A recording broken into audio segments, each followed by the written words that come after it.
Have you ever seen someone living an amazing life and thought to yourself, how'd they get so lucky?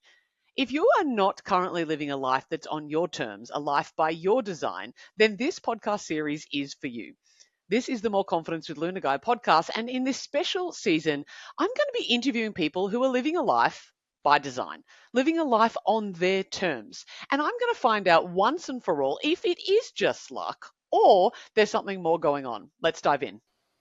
Gabriela Luersen, you have spent the last 2+ years traveling the world to over 45 countries, being in the desert with Arab guides. You have been to the most phenomenal parties, lived in big cities, spent quality time with your friends and your family back in your home country.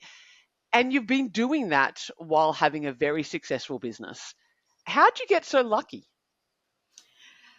I don't know. Maybe I was born this way. Do you think? No, but that's what just people have been telling me all this time, that I'm just incredibly lucky for living the life that I do. Mm. When they do that, when they say, "Oh wow, you're just so lucky," what's your response to that? I wish could be more sarcastic about it, but I actually just go on and tell them that it's by design. That the my journey started, I can say, in Australia. When I moved to Australia, that's when everything kind of started. And I knew that I was going to Mhm. move to Australia when I was about 10 years old. So 10-year-old Wow. Gabby already kind of lived life by design. And everything I have in my life was strategically positioned there by mistake or intentionally. Yeah, wow. So you're 10 years old. You have this dream of Australia. How long did it take for you to make that dream come into a reality? Well, as a 10-year-old, obviously the first thing that I need to do is to become over age, right? I couldn't just do it. Grow up. Yeah. My parents, I'm originally from the south of Brazil. It's literally on the other side of the world. My parents are familiar with Europe because my siblings live there, but Australia just seemed very far away. So I was able to then move to Australia when I was 21, which was basically when, I turned 18. I was able to make some kind of money to Hmm. flight tickets, and then I left. Wow. At that time, Gabby, could you speak English? Yeah, I could speak English. My English was very broken. I was very self-aware of it. But yes, I'm not gonna say that I went to Australia with no English at all. I could speak English. Yeah. Hmm. Yeah, but you're a speaker, you're a coach, you're a content maker, and you do the vast majority of that in English now. Is that right? Yeah, absolutely. No, I dream in English. Like English is my first language almost. Yeah. That is phenomenal. So you're 18, 8 years after that first seed is planted, you're 18, you you work, you save some money to buy the plane ticket. When you arrived in Australia, what did you have? Nothing. I got to Australia with a grand in my Nothing pocket. externally. Yep. Nothing, nothing. I had $1,000 in my pocket. Wow.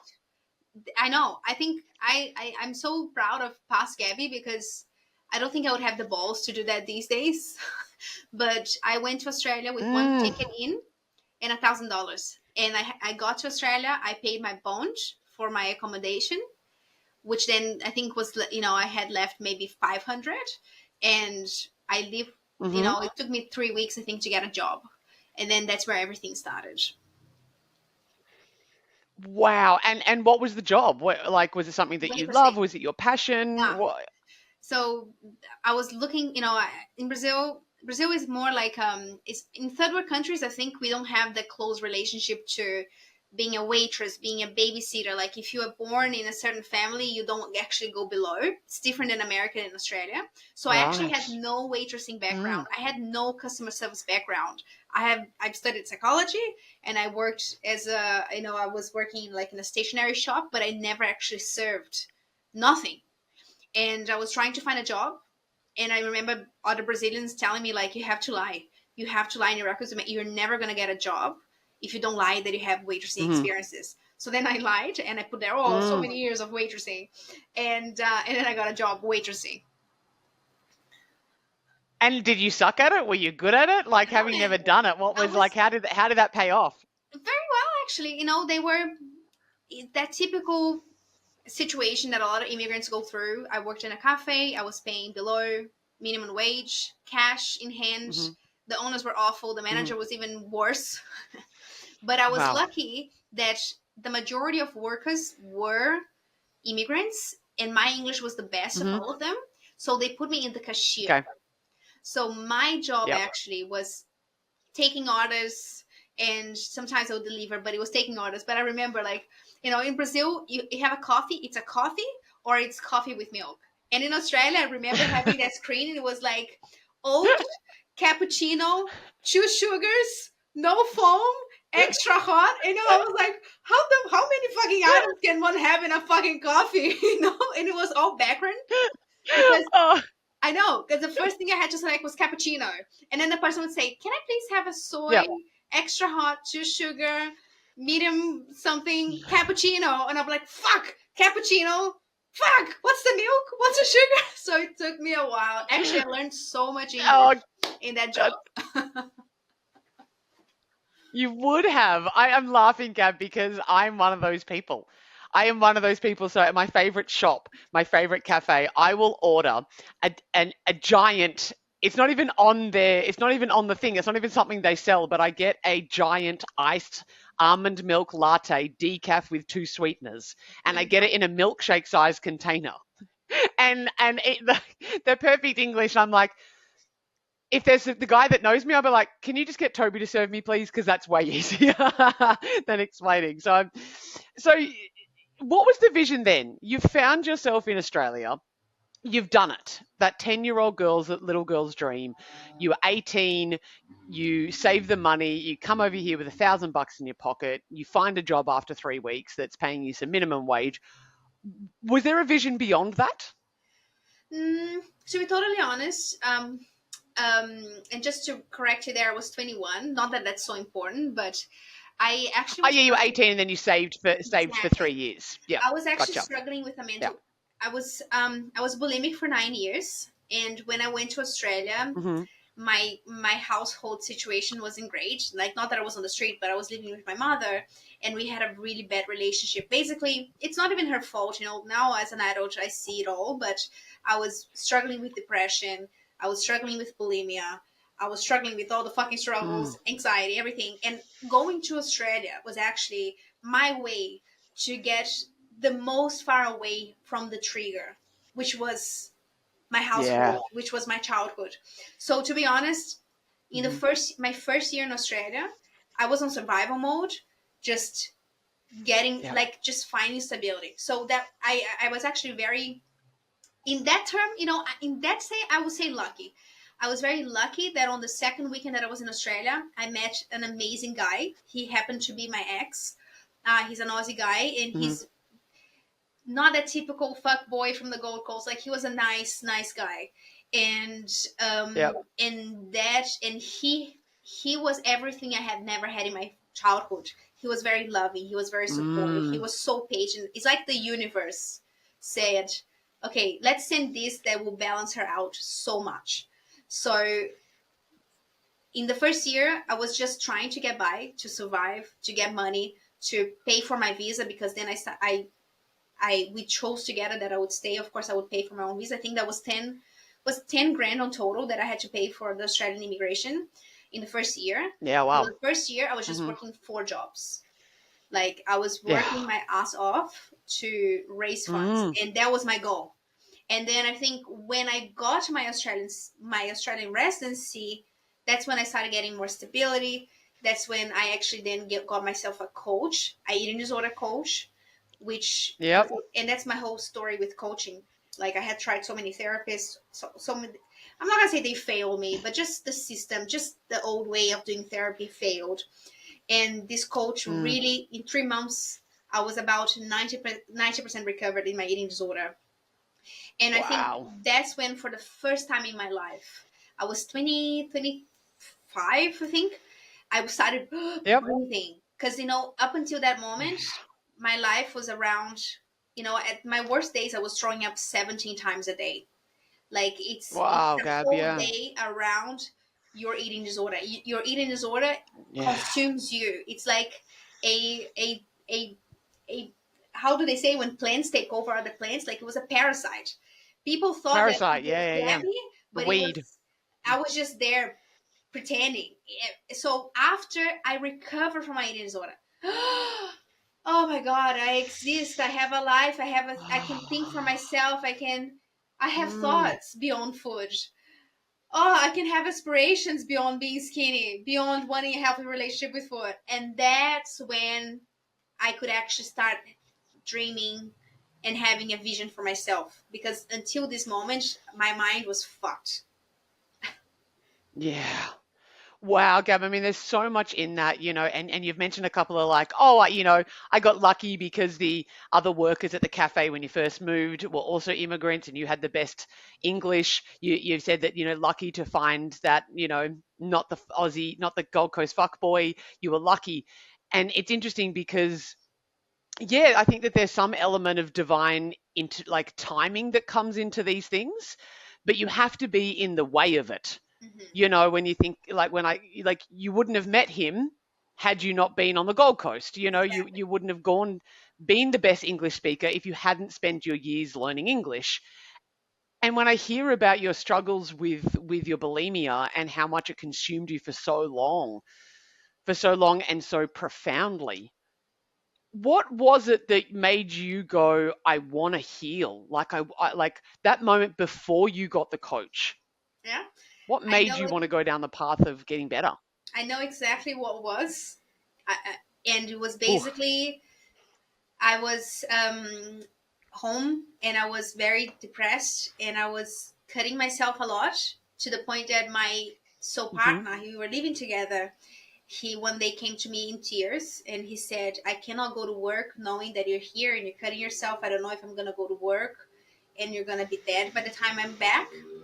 And he's like, if Wow. you continue with this, if you don't get help, I cannot deal with this anymore. I'm not going to be able to stay with you. And, I really felt that. And I Yeah. agree with him. So I think, when Tony Robbins says pain and pleasure, I think that was when I realized like I was able to get away from chaos in Brazil economy, everything, all of it. And if I Mm-mm. get better or I will lose it all because I needed him to. I mean, I kind of needed him to stay. I mean, I could have stayed in other ways, right? But at that time, I was into the visa application with him. And if we broke up, I Mm. would have had to go back to Brazil where it all fucking started. And I would have no money, Yeah. and the chaos and everything. So that's when shit hit the fan. And I was like, fuck, like, I need to get better with this. And it was Yeah. hardcore 3 months, but got there. Mm. Well worth it.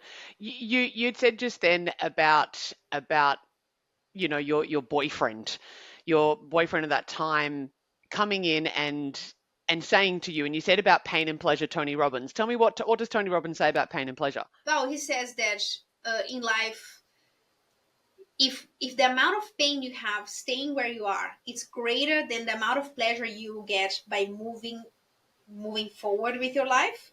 If the pain is greater, it's like a Hmm. balance, right? If the pain is greater, then you will move. Hmm. It's mathematics. Yeah. If the pain is low, it's less than the pleasure you get, you'll stay where you are. So Yeah. that's what this is, and it's so true. I think it's so accurate that so many people want change, right? Don't they, Gabby? They want to change. They want to create a life of their dreams.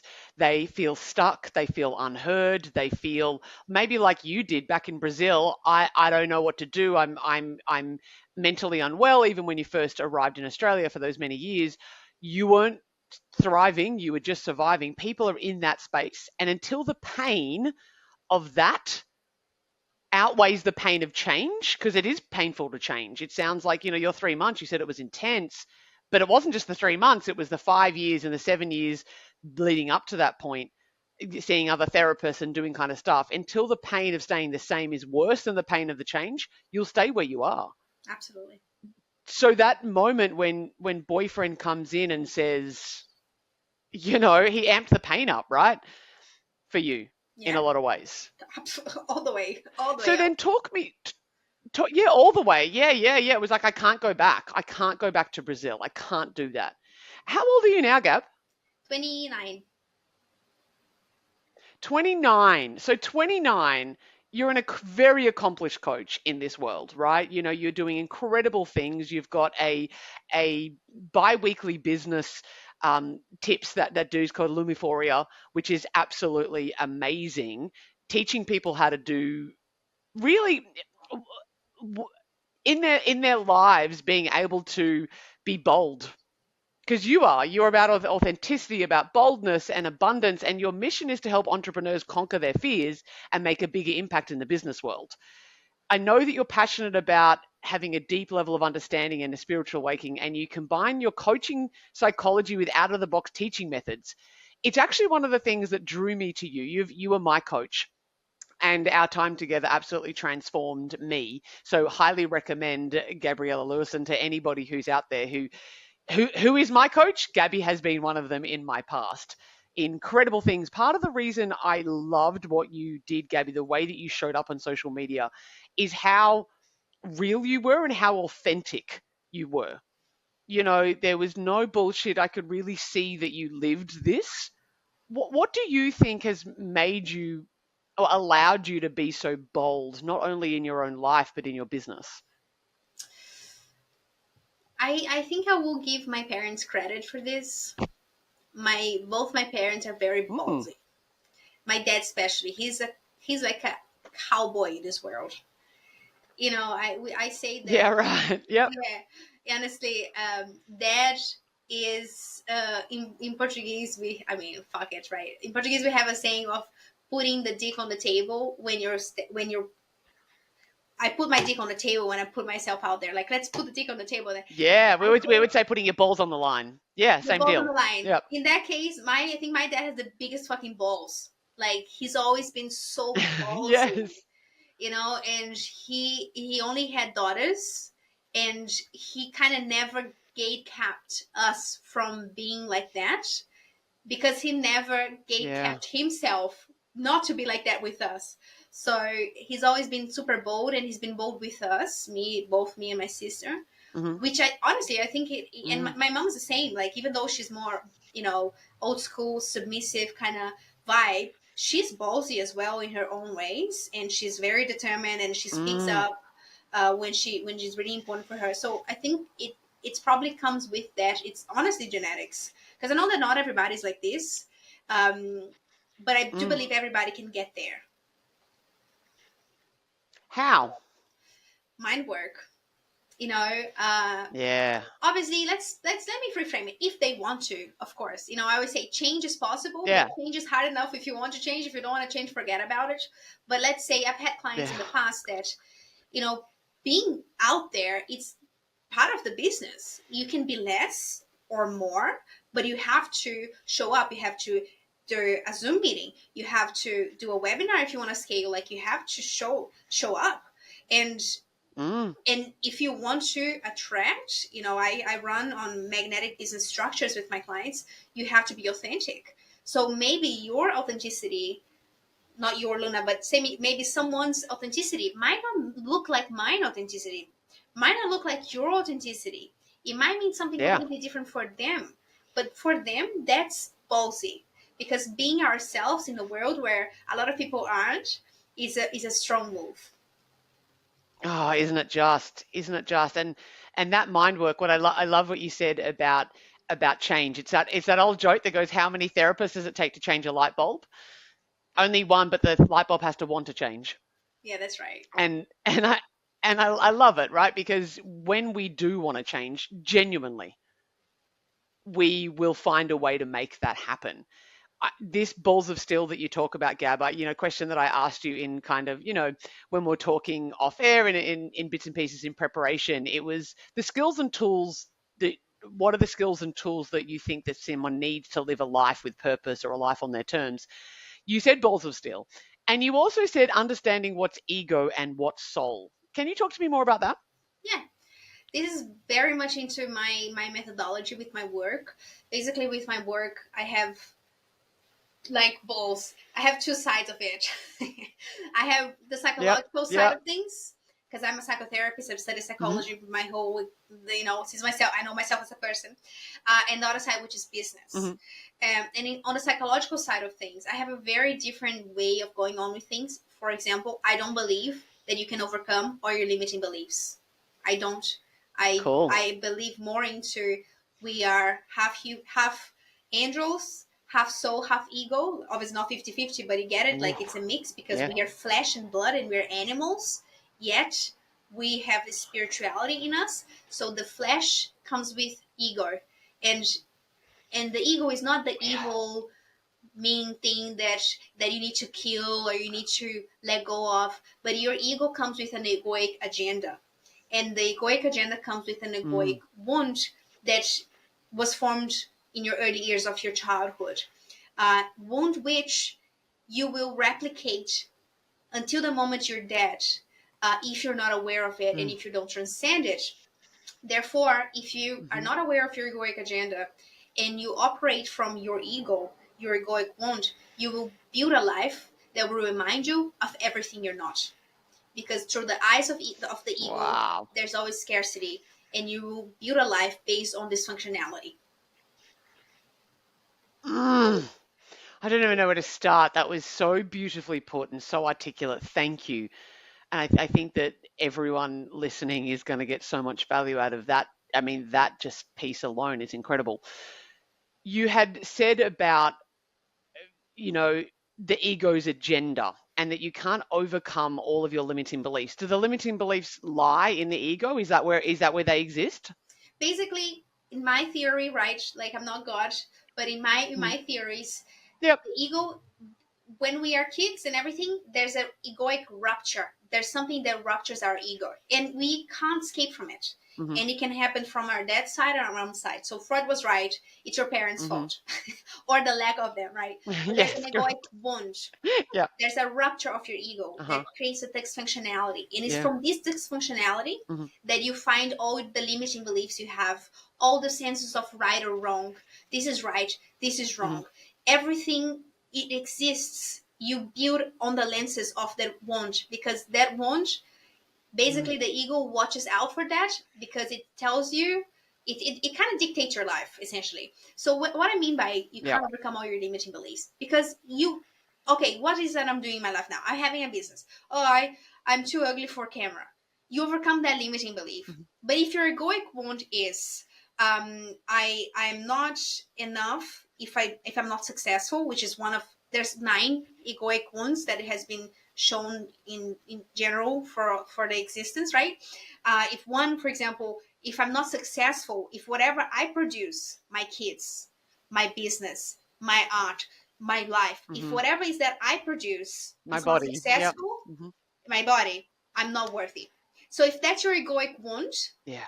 if you overcome speaking on camera, that egoic wound was like, oh fuck Hmm. this, I'm gonna manifest myself in another way, and in another way. That's why Yeah.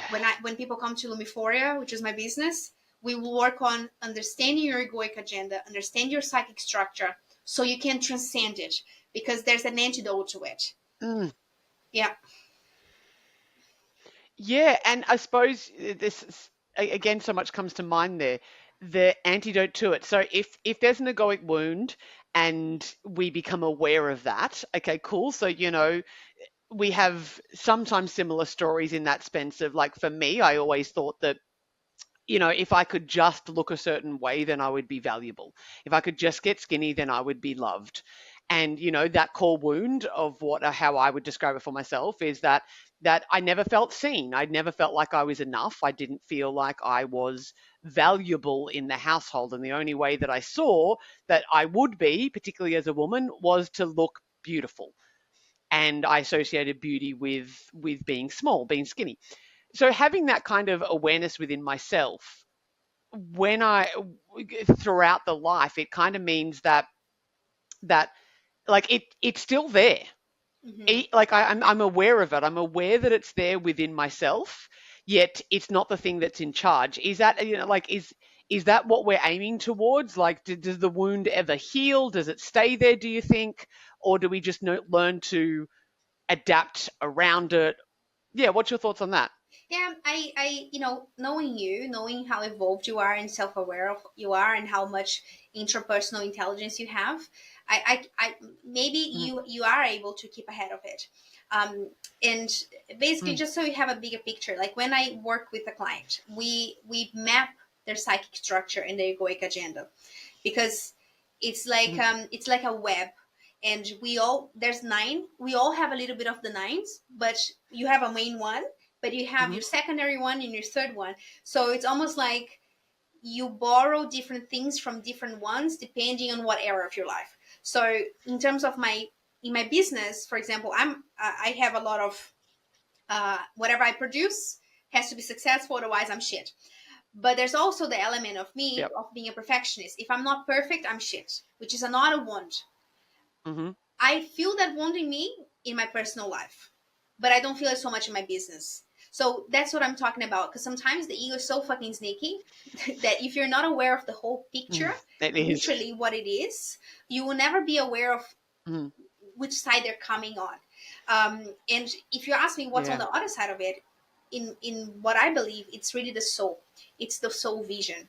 So the best way I work Mm. with this is imagining that your ego is a heavy, fake, fake leather, fake fur coat in a hot day, steamy, sticky, it's Foucault, yep. gross, you don't want it, and you just imagine to drop it, and you step into a place where I call the pure Mm. soul vision, the pure soul orientation, and you go to a place, is a plenty of landy, everything is provided for, everything is abundant, you don't have to prove yourself right, Mm. you don't have to prove yourself wrong, things are, they're just are, because they are. What's then? What are your thoughts then? What do you create there? What is that you're doing there? Because Mm. sometimes people think, oh, I need to have a fucking mansion and a Ferrari in my garage to be successful. But Yep. then they go to their land of plenty with me, and they actually just living in a cabin. So the ego Yeah. makes them believe that they have to have all those Mhm. things. But it's because the ego can't stand Mhm. getting compared with others and not having it, where the soul doesn't give a shit about it. No, it really doesn't. It really doesn't. So we can take the cloak off. Like we can be led by our soul even if the ego still exists. Do you think that that's possible? I think it's possible in a theoretical space.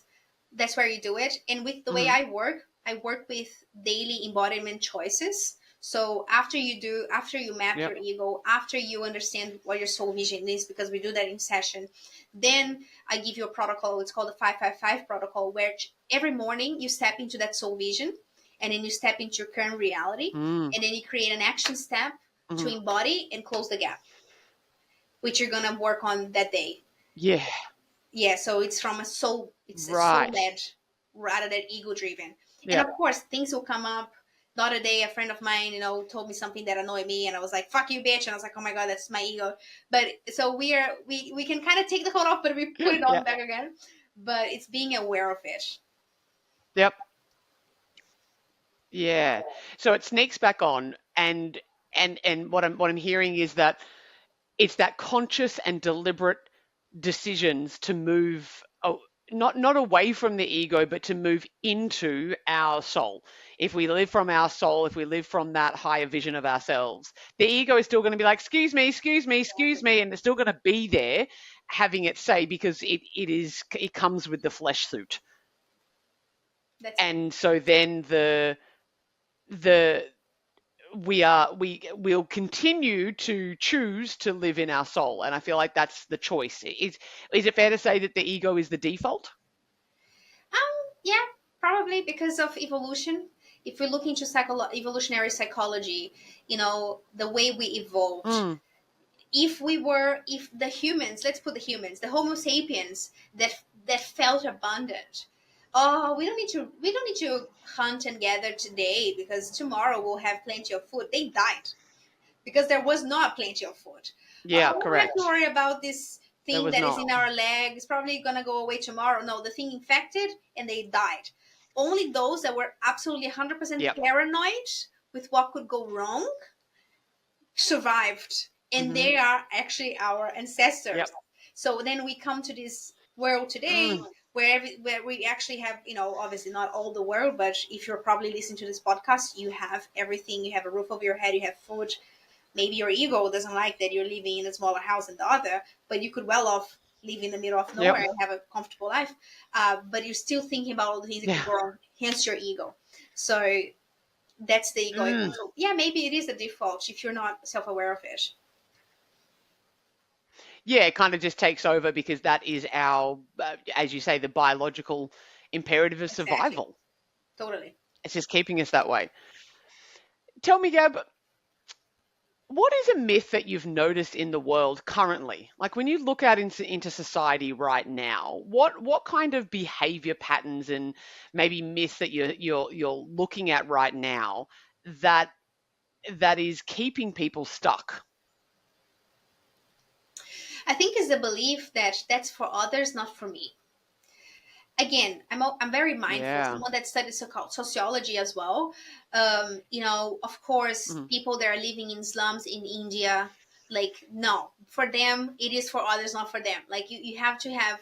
I hate when people say, "Oh, if you're poor, it's your decision." No, actually, some people live in poverty and are so absolutely drowned in layers and layers of poverty that they if they change their mindset, I was just listening to a documentary of girls in India that were born into a caste that the only thing that they can be are horse, and Yeah. their mothers straight into, when they've turned 15, they put into the ritual, and then now they're servants of sex.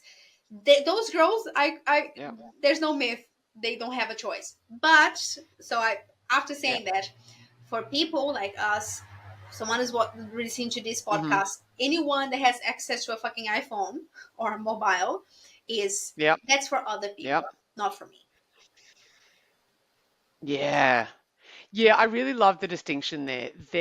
There are extreme levels of systemic poverty and caste systems that do exist in the world that no amount of mindset is gonna shift that.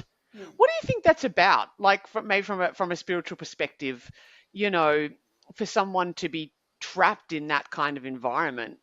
What You know, why I mean, it's an esoteric kind of question. Why do you think that happens in the world? Like yeah. is that's luck, right? Yeah, I don't know. Look, in Buddhism, Luna, I'm a Buddhist, and in Buddhism, we believe about Mhm. karma. That if you have good karma, you are born into a better life, your next Mhm. life. Dalai Lama said Yep. that once people came to him and said, "How can I be enlightened like you?" And he said, "You're not going to get there in this lifetime. You need to do good deeds in this lifetime, and maybe the next lifetime you're closer to someone that can become something like that, right?" Um, Yeah. but so in that theory, someone that lives in that, they just have a very shitty life and they just paying for their sins Mhm. essentially. But I really hate that, Yep. because then it just feels like Yeah. very easy to point and to say, well, you deserve to be there, and then not take action on it. Yeah, you're at fault for that. Yeah. Yeah, which is Yeah. exactly what happens in India, right? And please, if there's any Mm. Indian people listening to this and I say something wrong, please correct me, but don't cancel me. Which is exactly that. You have your caste, and you're not allowed to get out of it because you Mhm. belong there, because that's where you were put in the first place. Yep. Yeah. And it's really interesting when I think about that as well. I often talk about the fact that changing your mind doesn't always change the circumstances, right? Like having a different mindset doesn't change your circumstances necessarily. It can, but what it does do is change your perception of the circumstances. So, when things are awful, we get to decide how we react to that. And, Mhm. someone in a mindset situation, I can't even I can't even begin to imagine what it would be like to be born into, a sex slave industry. That to me, I sit here as a very privileged woman like you do too, Gab, that we Mhm. were never in this lifetime put into that situation. And I know it can feel really insensitive to say something along the lines of, you can change the way that you maybe react to that. That feels like, oh well, of course they're going to have to hate their life. from that kind of reincarnation perspective, and whether or not that's your opinion or not, the reincarnation of like, well, if we are born into the slum and we are still able to have an open heart and still able to love and still able to do that, then perhaps there is that idea in reincarnation theory that those deeds will put you in a different life Hmm. coming into the future. Does that sound about right from a Yeah, karmic perspective? basically, yeah, exactly. Yeah. Thank you for sharing. Of course. Tell me, what's been your most favorite mistake or failure that you thought was a huge mistake at the time, perhaps, but turned out to be one of the best things that ever happened to you? I was gonna say something obvious, like when I moved to Australia, when I was suffering and working 500 jobs, I felt like, fuck, what am I doing here? I could be having Mm-hmm. a very good established job already back at home. And I could also Mm-hmm. say I felt like that when I left Australia, actually, and I decided to travel the world. I was like, fuck, what did I do? Like, I had a stable life. What Mm-hmm. am I doing this? But I will say something related to my ego. Um, January last year, I ran one of my biggest events.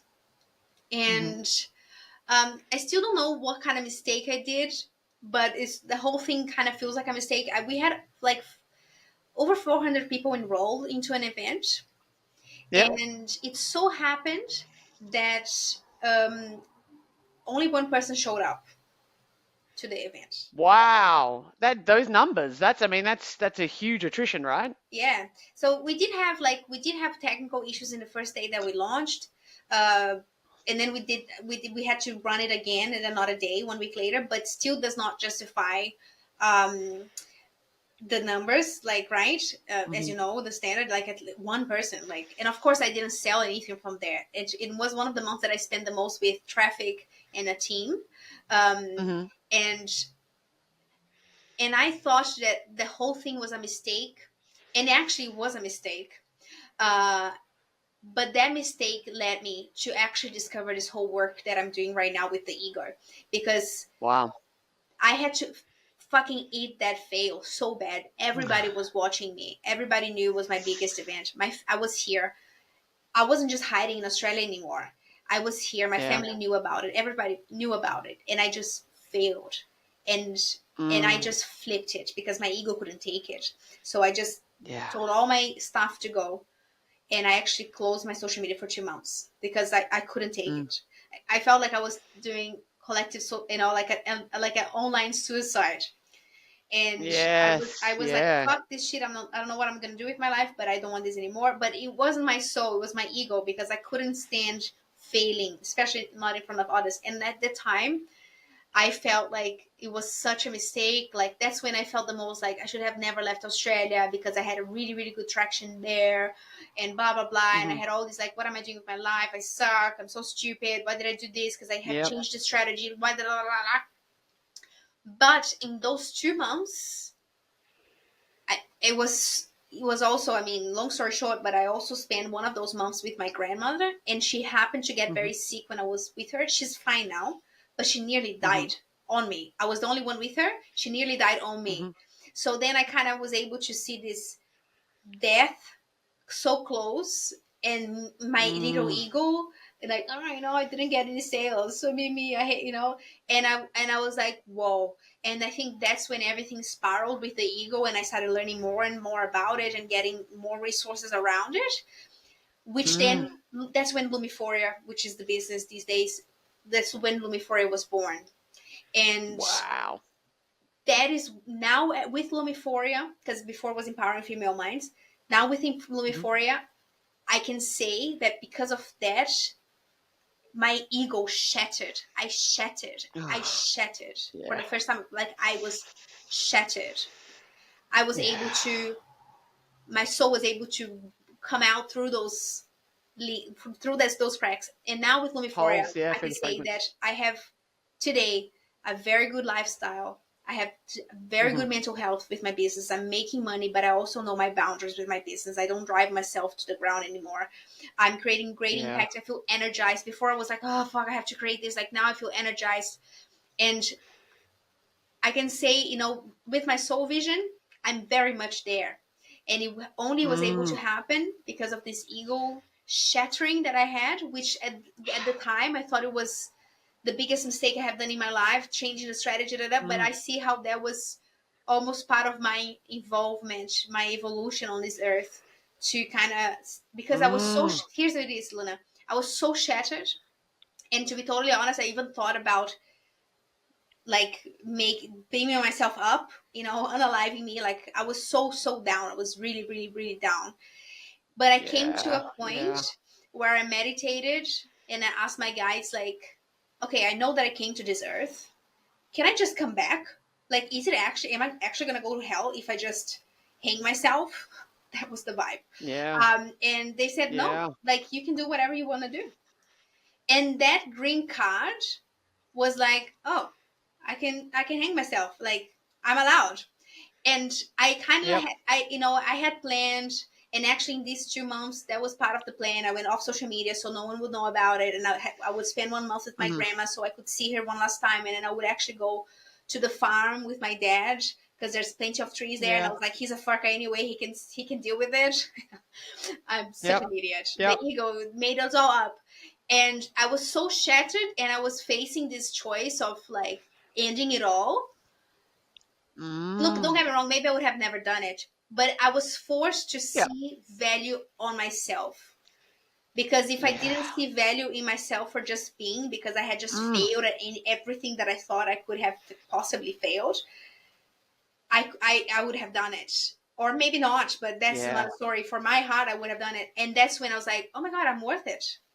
Oh my God, Yeah. there's value in me. And that's Beyond the success, beyond the beyond results, anything because I like exist, beyond anything. because I Yeah. am. And you know what? Since then, I've become such a better person with myself. I'm softer. I'm much more Mm. lovable, kind, compassionate. Because now I see that people also have their values beyond what they deliver. Where before, again, I was driven by my egoic agenda. So even if someone came to Yep. me not delivering, my ego wouldn't see a person behind that because I wasn't worthy if I didn't deliver such thing. If the person didn't deliver either, they were shit. But now I Yep. kind of see the worth, even on the women that are prostitutes in India. You know, Yeah. yeah, fuck. Yep. Gab, your level of humility, your authenticity, as I said, that was what drew me to you in the first place, and to hear that story of, fairly recently, what we're talking 12 months Yeah, ago that happened, right? no, January. And Yeah, 12 months. 12 12 months months. is, yeah, because it wasn't a month ago, was it? It was like 12 months ago, like the Yes. 2023. Yeah. you know, and you taking that kind of sabbatical, what maybe the world perceived as a sabbatical, was actually a complete breakdown. I think it's so important for everybody to understand this. When you see someone on social media, myself, Gabby, anyone else that you're idolizing and putting up on a pedestal, yeah, they're great coaches, yeah, they're great guides. Understand that everybody is working through their own journey. Everybody's working through their shit. And particularly on a path of your own liberation, particularly on the path of creating a life by design, you're going to come up against your wounds. You're going to come up against these moments where, for you, Gabby, an earth life shattering, ego shattering failure, that when you humbled yourself enough during that time of, maybe I just want to end it. This is all too hard. And I know for myself, suicidal ideations is the word that I would call it. I don't think I've ever been suicidal, but suicidal ideations, like, "Fuck, this is all too hard. Can't I just cut and run?" Like that's what it feels like. That feels like, of, I don't want to be here and have to do this again. Do I have to wake up tomorrow? They're in my darkest of points, and in those moments, when I draw within, just like you did, Gab, in those moments where we reconnect and choose again to be here, I think that that's really transforms everything. If we can withstand the darkness, dawn will be all the more brighter. So thank you for sharing, Gab. That's epic. What an epic story. For you these days, we're 12 months in, right? We're 12 months after that point where, almost 20 years from the 10-year-old who had the dream, to come to Australia. You did. You are an Australian citizen too, by the way, aren't you? Yeah. Yeah. So congratulations, you did the citizenship. What does life look like now? You have over 13 years of studying human mind. You guided countless people to surpass their limitation and achieve the unimaginable. You're a wild dreamer. You're a multilingual explorer. You have traveled, as I said before, over 45 countries. You've formed deep connection with people all around the world. And you've come to a place where you're able to trust your intuition and embrace your true soul orientation rather than your ego. You not only talk the talk, but you walk the walk, and you are proving that an extraordinary and fulfilling life is within reach. If you could leave the audience here, the people who are listening who have been inspired by your story, with 5 words to sum up what takes to live a life on your terms, what would those 5 words be? They can be a sentence, they can be 3 and 2, they can be individual words. What would you say? Okay, let's see. Balls. Love Balls it. to face your ego, to face people, to face, Yep. to stand up for yourself. Balls in general. Mm-hmm. I think a Balls. vision. Someone without a vision doesn't go anywhere. If you don't have a vision, you whatever, in Portuguese we say, if you don't know what you want, whatever is serves. Yes, If cool. you don't know what you want, whatever presents to you will work because you don't know what you want. Will work. Yep. Balls, vision. I think definitely community. I would say community. Connect, more in the connection, like bonds, people that you connect with, people that you trust. I used to believe that you can do things yourself. I don't believe that anymore. So definitely, we are social animals. We need people around us. Goals, vision, We a really do. community, people that we love. I think, to be Yep. honest, spirituality, which goes Yeah. along with what I teach, because it is a bit woo-woo, I guess. And just having some kind of spirituality, something above, I don't know. Or if you're an atheist, just if you're an atheist, go into Zen Buddhism, because Zen Buddhism is quite a bit atheist because they don't believe in God, but it's that Mm-hmm. believing on just surrendering to the human nature, and that is spiritual in Yeah, itself, right? You don't have to believe in God to it be is. spiritual. Let's put it this way. And then the last Yep. thing, I think it's um, lightness. It's fun. It's to keep it Yeah. light, to keep it fun. Don't be anal about it. So Yep. it's an energy of light, fun, and flexibility. Mm. Thank you. Gabby, where can people find you if people want to work with you? You're such a incredible coach, human. You have such humility and authenticity, and you're a trusted advisor. Where can people find you? So the best way to find me is on Gabriela Luersen. Just on Instagram, just put my name there. You're gonna find me. If you Yep. want to start getting more closer to what I do, we do have bi-weekly business classes. They are completely free. They are part of the Luminary Classroom project that I have. We talk about psychology, we talk about mind, and we also talk about business marketing strategies. And of course, if you want to work with me, 101, if you want to have your egoic structure analyzed by me, feel free just to message me and say, hey, I listened to this podcast and I would love to know more about it. And we can possibly book in a chat if I have time.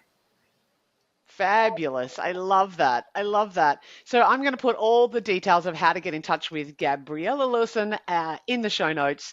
It has been an absolute pleasure to chat with you here, Gab. I can really see that there has been some times in your life where luck, the gods have rolled a dice and has maybe put you in certain positions that have helped you along your path. But I see a woman with balls of steel, with a vision, who connects with community, who is keeping it light.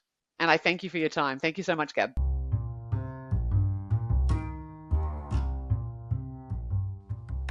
Thank you so much for listening to the More Confidence with Luna Guy podcast. I hope you feel more confident, more self-assured, and ready to go tackle the world's problems and maybe kick ass in some of your dreams. If you haven't already, I would love for you to like and subscribe, follow, and maybe leave a review so that other people know how to find this awesome podcast too.